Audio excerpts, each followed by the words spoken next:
Hey guys, so welcome to a little segment that I kind of want to do after each Lost in Translation from now on. There's so much information that I dig up through my research in these videos that I just can't possibly include it all. And so some of it I find really interesting still and stuff that I want to share with you guys. So I always include a link to my notes in the video itself.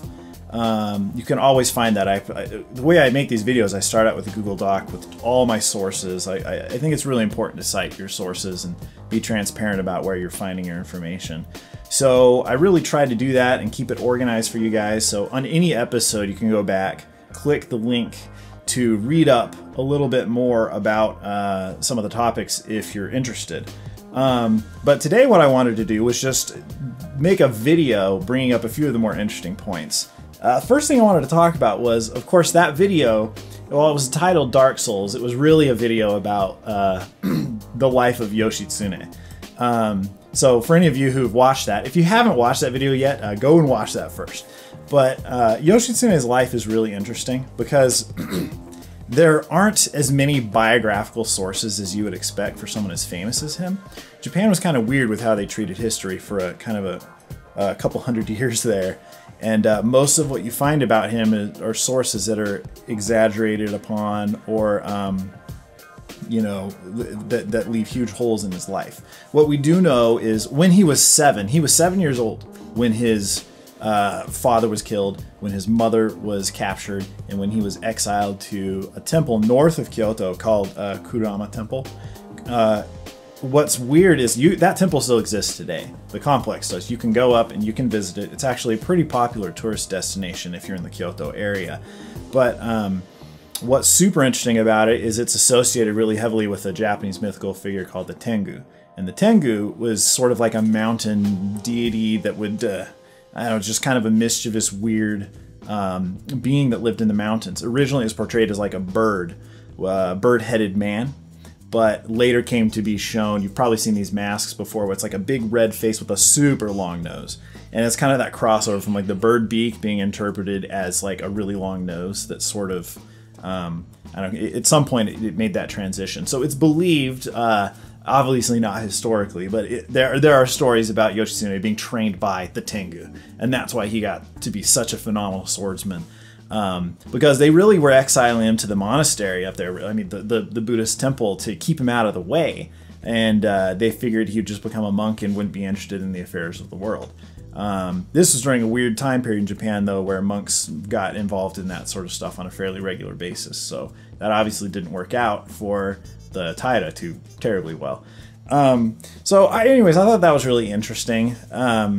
The other thing I wanted to talk about was, I mentioned how at the Battle of Dan no Ura there was the child emperor, and he drowned in that battle and took the imperial sword and the imperial jewel with him. Now in Japan, when you coronate a new emperor, you always use, they say at least, these three sacred objects. One of them is a mirror that is supposed to be the same mirror that's talked about in these ancient legends. The other one is this jewel, and the other one is the sword. So those three things, officially, they say they still have today. They still have the originals. No one has seen them. So if you want to figure out what they look like, there's some different artist representations. There's a lot of beads from the era that kind of had this hook shape to them, and so that's why they believe that's what the jewel actually looks like. And but in all honesty, it's very likely that the sword and jewel were actually lost for at least a time. Divers supposedly recovered the jewel, but they were unable to find the sword from the more historical sources. From the more mythical sources, they say, no, we got him back, and we still have the original sacred everything. There's no way to verify this because the imperial family of Japan does not allow people to see those things, and they're only brought out when a new emperor is coronated, which in the past centuries only happened, the last time it happened was 1989, I think, or 1990. So it's not very frequent that these ever come out in public, and when they are brought out, they're wrapped in stuff so the public doesn't see them. So if they do have something, it's probably not the same sword. Before this time period, it's believed that the sword was actually lost, which is too bad, but also I thought that was kind of interesting. the last thing I wanted to bring up was I mentioned at least once in the video that there was the retired emperor, Go Shirakawa, and then I referred to the child emperor, and his name was Antoku. I don't think I mentioned his name. Now, the reason for that is part of the reason why Japan has had the longest continuous imperial line in the world, because it's still technically the same line, unbroken today, is because the emperors got really smart and they realized that if they would just step back and retire, but put a kid in their place as the heir, that kid really wouldn't be able to do much of anything at all. So really the retired emperor could continue running the show from behind the scenes.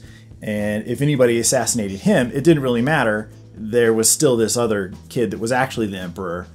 It wouldn't really solve any succession issues. And so this actually happened a lot in Japanese history. They would actually, the emperor would retire and then place a kid on the throne. So the child emperor Antoku at the Battle of Dan no Ura, when he drowned, he was only 7 years old.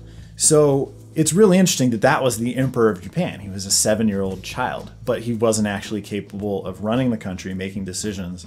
That was all on Go Shirakawa, who was kind of a sort of a devious personality. So I thought that was super interesting. There's always little details like that I run across in my research. And when I find something I think is interesting enough, I just want to make these videos, throw them out to you guys, see what you guys think about it. So anyways, let me know if you guys have any further questions. I am always looking for new topics for upcoming videos, but I have a lot of fun making these and they seem to be getting a good reception. So yeah, thanks a lot for your guys' support. We'll see you again next time.